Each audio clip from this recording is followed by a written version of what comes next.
Hello there everybody, handsome Adam Clery here, a little bit worse for wear. If I'm totally honest, I've just seen Batista's brand new film down in London and, well, would have been rude not to, wouldn't it? Anyway, SummerSlam is right around the corner and I, for one, am excited. You see, for all people are moaning that it's about 1 million hours long and there's loads of matches that should be on the card that aren't, it's still a Big Four pay-per-view, and at Big Four pay-per-views, absolutely anything can happen. Life has taught me that one repeatedly. And of course, when anything can happen, WWE like to keep a few of them up their sleeves as nice little surprises. Hence, we get lots of rumors and whispers and chatter about what's going to happen that we don't yet know about. And I've got them all here, and they're really good. So without further ado, my name is, as mentioned, Adam Clery. This is the Wrestling Rumours Advisory Board, and these are all the last-minute SummerSlam rumors you need to know.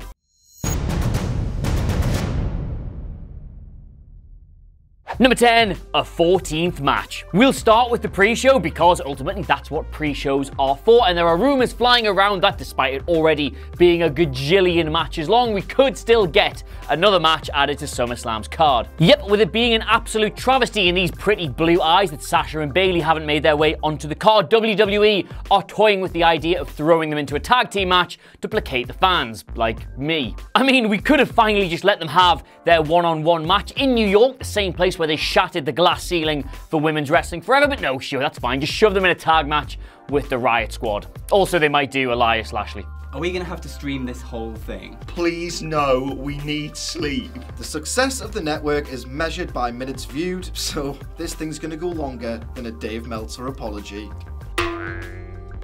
Number 9, James Ellsworth returns again. Numerous places, and I won't shame them all by listing them here, are reporting that WWE are actually toying with the idea of bringing James Ellsworth back one more time and having him interfere in the SmackDown Women's title match. So, quick head count, no Sasha, no Bayley, no Asuka, no Naomi, but they can squeeze him in.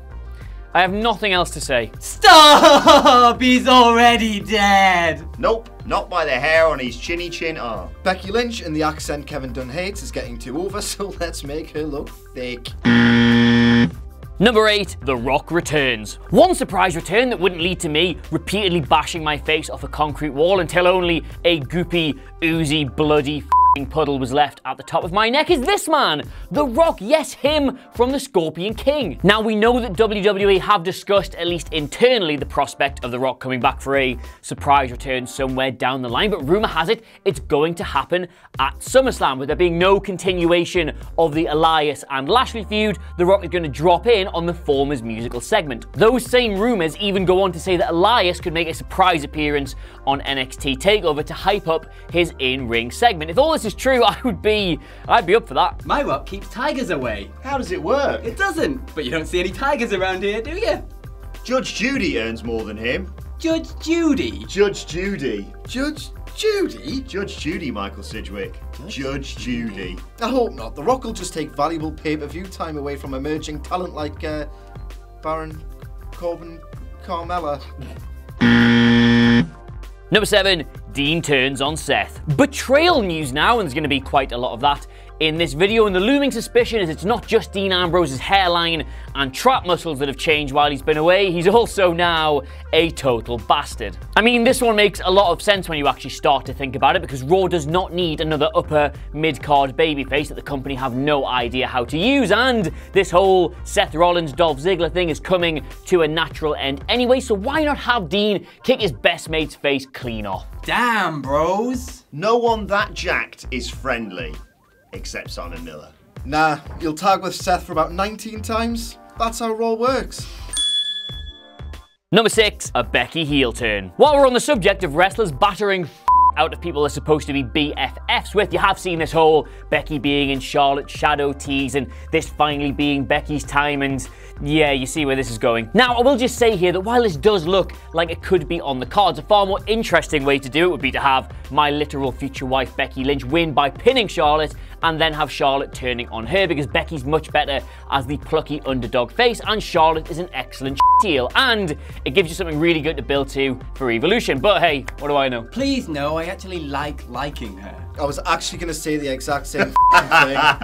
It's gonna... Alright, I'll change it, Clery. Yeah, no chance in hell. Just put the gun down.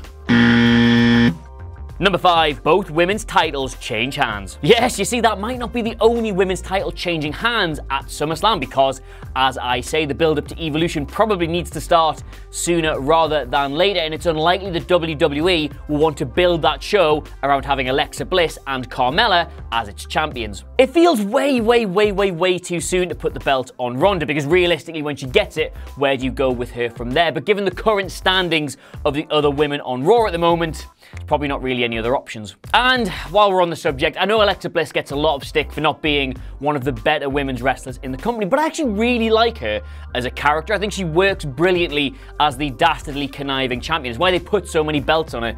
She's excellent in that role, but yes, I will admit, in ring, she's not one of the company's strongest, and it will be that they want to showcase the most in October. Yeah. Relax, boys, I got this one covered. Basically, I already spoke to Dave Meltzer. He told me what to say. What's going to happen is you're going to have a big old and they're going to be women out there.